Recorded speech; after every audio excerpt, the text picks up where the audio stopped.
మీరు ఆడ మగ కలిసిన బలం మీది.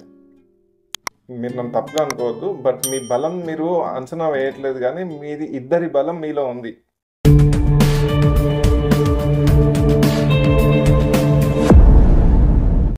పంతులు ఎంత అడిగితే అంత ఇస్తారు, కానీ మీ దగ్గర ఆశీర్వాదం తీసుకొని మిమ్మల్ని అవమానించి పంపించినప్పుడు మీకు ఎలాంటి ఫీలింగ్ ఉంటుంది?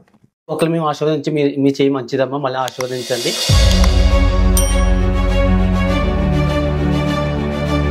మీకు దేవుడు అంటూ ఒక రూపాన్ని ఇచ్చాడు.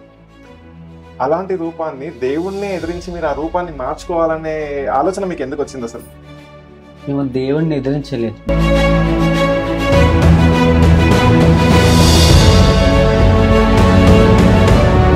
ఒకప్పుడు అంటరానితనం వల్లనే ఎస్సీ ఎస్టీ రిజర్వేషన్లు వచ్చాయి. సో నిజమైన అంటరానితనం ఇప్పుడు మీకుంది కాబట్టి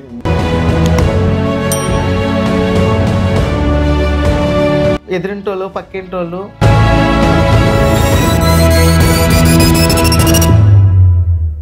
బైక్ వాళ్ళ దగ్గరికి వెళ్ళేసి వీళ్ళు కావాలని చెక్కల గింటలు పెట్టడము అట్లా కొంతమంది చేస్తూ ఉంటారు. నేను పర్సనల్గా అబ్జర్వ్ చేశాను సిగ్నల్స్ దగ్గర. ఇప్పుడు ట్రాన్స్ అని అందరూ ఒకలా ఉండరు.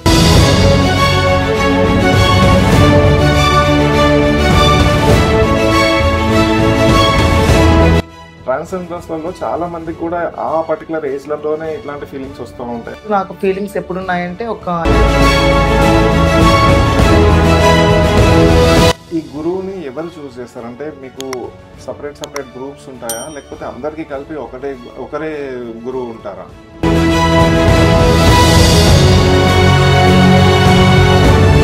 అంటే ఇప్పుడు వాళ్ళ ఫ్యామిలీ డ్యామేజ్ అవుతుంది అని అనుకుంటే అది వాళ్ళ స్వార్థమే కదా. మేము ఆడపిల్లలు జీవితాలు నాశనం అయితే తల్లిదండ్రులకే కదా బాధ.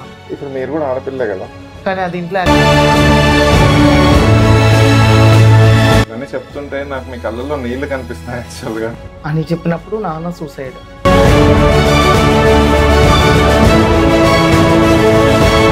మిస్టర్, మిస్ ఆర్ మిసెస్ కాకుండా మీకంటూ ఒక ప్రత్యేకమైన గుర్తింపు,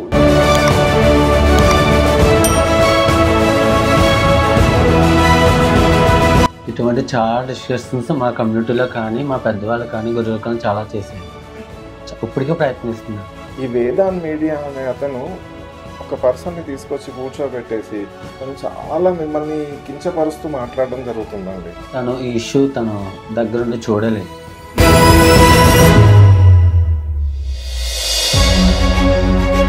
మిమ్మల్ని కూడా అప్రోచ్ అయ్యాడా? మీ ఇష్యూ నిజంగా జరిగిందా లేదా అని మీ దగ్గర కూడా తెలుసుకున్నాడా, లేకపోతే ఒక సైడ్ వినే మాట్లాడుతున్నాడా? ఇంత పెద్ద సమాజం ఉంది, మాది కమ్యూనిటీ, ఇంత కమ్యూనిటీ. ఇది మరీ అన్యాయం అండి. అసలు నాకు ఈ విషయం తెలియదు. అసలు మీ దగ్గరికి నేను శారీరకంగా వాడుకోవడానికి వస్తారేమో అనుకున్నాను. సో ఇప్పుడు అబ్బాయితో రిలేషన్షిప్ అనేది అది సపరేట్. అది